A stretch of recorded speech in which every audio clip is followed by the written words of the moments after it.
The boardroom felt suffocating as I sat there, watching James pace in front of the projection screen.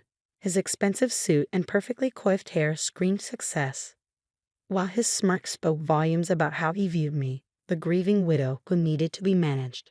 "The numbers don't lie," he said, clicking to the next slide. "Since David's passing 6 months ago, our stock has dropped 15%. The market is losing confidence in Quantum Tech's leadership. My name is Rachel Chen, and 6 months ago, I lost my husband to a car accident. Today, I was about to lose his company too, or so my brother-in-law thought. Our shareholders are nervous," James continued, his voice dripping with fake concern. "They're worried about having well, let's be honest here, a housewife controlling 51% of a major tech company." The other board members shifted uncomfortably. They'd known me for years as David's wife, the woman who hosted company parties and attended charity events on his arm. The woman who, as far as they knew, had no technical background, no business experience, no qualifications beyond being married to their brilliant CEO. If only they knew. "Rachel," James turned to me, his expression a masterpiece of condescending concern. "You know David would want what's best for the company. My proposal is more than generous. We'll buy your shares at a premium. You can keep the house, the cars, maintain your lifestyle. But let those of us who understand this industry take control." I looked down at the proposal in front of me, fighting to keep my expression neutral. The generous offer would indeed keep me wealthy, but it would give James complete control of Quantum Tech, the company David and I had built from nothing. "And if I refuse?" I asked quietly. James's smile tightened. "Then I'll be forced to call for a vote of no confidence. The board already supports me. They know you're not qualified to make decisions about quantum computing and AI development." "I see." I closed the folder containing his proposal. "And what about Project Phoenix?" The room went silent. Project Phoenix was Quantum Tech's most closely guarded secret, a revolutionary quantum encryption system that could change the face of cybersecurity. As far as the world knew, it was David's final project, still in development. James' confidence faltered for a moment. "Project Phoenix is proceeding according to schedule." "Really?" I raised an eyebrow. "So you understand the modifications I made to the quantum entanglement algorithm last week? The ones that increased efficiency by 40%? His face went blank. Around the table, board members started whispering to each other. "What modifications?" James demanded. "David's original design was flawed," I cut in. "It couldn't scale beyond local networks. The new architecture I implemented allows for global deployment while maintaining quantum coherence." The whispers grew louder. James's face reddened. "You expect us to believe you understand quantum computing? You've never even worked in tech."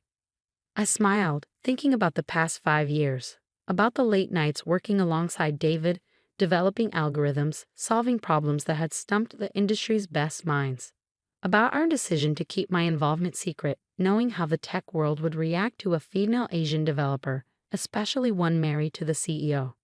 "Actually," I said, standing up and walking to the computer connected to the projector, "I've been working in tech for longer than you have, James. I just did it under a different name." I typed quickly, logging into a secure server. The screen filled with code, the core architecture of Project Phoenix. "Do you recognize this coding style?" I asked the board members.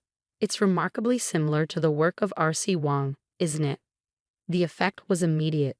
Everyone in tech knew R.C. Wang, the mysterious developer whose innovations had driven Quantum Tech's success for the past 5 years. The genius who never appeared in public, never gave interviews, communicating only through code commits and technical documentation. "That's impossible," James sputtered. "R.C. Wang is." "Me," I said simply. "Rachel Chen Wang.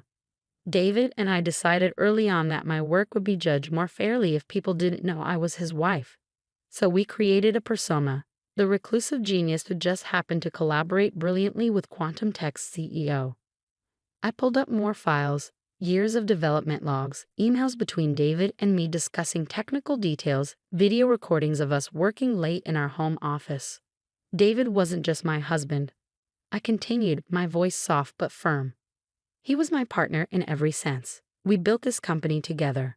The only difference is he did it publicly while I worked in the shadows. The board members were staring at their tablets, where I just sent copies of all the documentation. James looked like he'd been hit by a truck. "This is a trick," he said weakly. "Some sort of deception. Would you like me to explain exactly how the quantum entanglement modifications work?" I offered. "Or maybe you prefer to discuss the neural network architecture I designed for our AI division, the one you've been taking credit for managing these past 6 months." The next hour in the boardroom was unlike anything anyone present had ever experienced. I walked them through Project Phoenix of architecture, explaining complex quantum computing concepts with the ease of someone who had spent years immersed in the field. With each explanation, each technical detail I elaborated on, James's face grew paler. "But the patents," he finally interrupted, grasping at straws. "They're all in David's name." I pulled up another file. Actually, they're jointly held. David insisted on it, though I wanted to keep using the R.C. Wong persona. I smiled slightly at the memory. He said someday the world would need to know the truth. Marcus Chen, our head of development and no relation despite the shared surname, leaned forward. "The Quantum Bridge Protocol, that was you. The one that solved our coherence issues." I nodded. David was brilliant with hardware, but software was always my strength. We complemented each other perfectly. That's why he never fully explained how certain systems worked, Marcus said, realization dawning on his face. He always deflected to R.C. Wong's documentation. "Because I wrote it," I confirmed. David and I had an agreement. He handled the public face of the company, the meetings, the presentations. I focused on development, on solving the technical problems that kept us ahead of the competition. James had remained unusually quiet, his eyes darting between me and his tablet. I could almost see the wheels turning in his head, trying to find a way to discredit me. "Even if this is true," he finally said, "running a tech company requires more than just technical knowledge. It needs business acumen, leadership skills." "You mean like the skills I used to negotiate our Series C funding?" I interrupted. "The deal I closed with Vector Capital while using the R.C. Wong persona." More murmurs around the table. The Vector Capital deal had been legendary. A $300 million investment on incredibly favorable terms, negotiated entirely through encrypted communications with the mysterious R.C. Wong. "That's right," I continued. "I handled most of our major deals. The investors actually preferred dealing with R.C. Wong. They said they'd never met someone who understood both the technical and business sides so completely." I clicked to a new slide showing our company's growth over the past 5 years. Every major innovation, every significant breakthrough, they all came after R.C. Wong joined the company, after I started working with David. "This is absurd," James snapped, finally losing his composure. "You expect us to believe that all this time, while you were playing the perfect corporate wife, hosting dinner parties and charity events, you were secretly some kind of tech genius." "No," I said calmly. "I expect you to look at the evidence in front of you and make a rational decision about what's best for this company." I turned to address the entire board. "I understand your concerns about leadership, but ask yourselves this: who really knows quantum text technology? Who understands where we're going and how to get there? The person who created our core technologies or the person who's been trying to take credit for them?" The board members exchanged glances. Patricia Morrison, our longest-serving member, cleared her throat.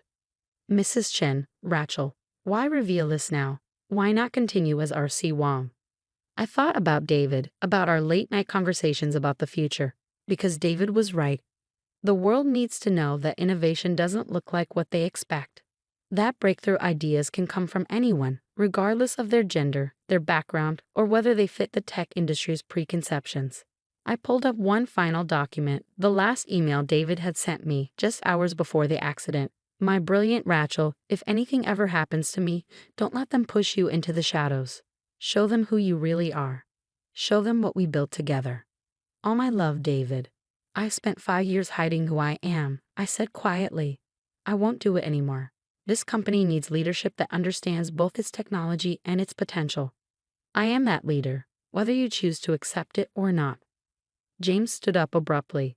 "This is all very theatrical, but it doesn't change the fact that I have the board's support." I moved to call for an immediate vote on my proposal to purchase Rachel's shares. I smiled. "Actually, James, I don't think you do have the board's support. Not anymore." Marcus Chen was already shaking his head. Not after this. Rachel, or RC Wang, has been the driving force behind every major advancement we've made. We'd be fools to let her go. Other board members nodded in agreement. James looked around the room, watching his carefully constructed plan crumble. "This isn't over," he said, gathering his papers. "I'll have my lawyers review everything. If there's even a hint of impropriety, of backdated documents or falsified records, you'll find everything in order." I cut in. "David and I were very careful with our documentation. But by all means, have your lawyers look. While they do, I'll be focusing on completing Project Phoenix's global rollout, unless you'd like to explain to our shareholders why you're trying to force out the person who actually developed it." He stormed out of the boardroom, leaving a heavy silence behind. Patricia Morrison was the first to speak. "I think we've all underestimated you, Rachel. Some of us for years." I thought about all the board meetings I'd sat through quietly, all the times I'd listened to James and others dismiss or minimize my husband's, our achievements. "Yes," I said simply, "you have. The question is, what are you going to do about it now?" The weeks following my revelation were a whirlwind of change. News of R.C. Wang's true identity hit the tech world like a tsunami. The media couldn't get enough of the story. The grieving widow who turned out to be a secret tech genius. The woman who had revolutionized quantum computing while letting others take the credit. Mrs. Chen, a reporter from Tech Weekly, asked during my first public interview, "Why maintain the deception for so long? Weren't you angry about not getting credit for your work?" I sat in my office, David's old office, looking at his picture on the desk. "It was never about credit," I said. David and I knew how the tech world would react to a female Asian developer, especially one married to the CEO. We wanted our work to be judged on its merits, not clouded by prejudice or assumptions. The reporter nodded. "And your brother-in-law? Sources say he's challenging the authenticity of your work." I smiled, thinking of James' increasingly desperate attempts to discredit me. His lawyers had spent weeks combing through every line of code, every patent filing, every piece of documentation. "James is welcome to his doubts," I replied. "The code speaks for itself."